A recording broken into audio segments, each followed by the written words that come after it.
Hello বন্ধুরা,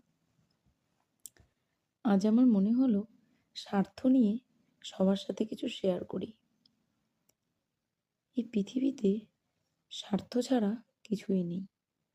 যে কোনো সম্পর্কই টিকে থাকে স্বার্থের ওপর। যে সম্পর্কে স্বার্থ থাকে সেখানে ভালোবাসা থাকে না, আর যেখানে ভালোবাসা থাকে সেখানে স্বার্থ থাকে না।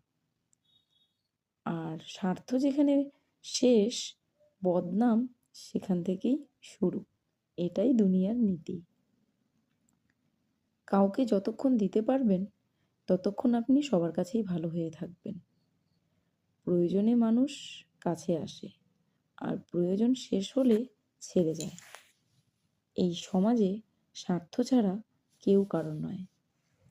সবশেষে বলতে খুব ইচ্ছে করলো, পৃথিবীর মানুষগুলো আমরা খুব স্বার্থপর। যতক্ষণ পর্যন্ত নিজের কষ্ট না আসে ততক্ষণ পর্যন্ত আমরা কারো কষ্টে আমাদের চোখে জল আসে না। গুড নাইট বন্ধুরা।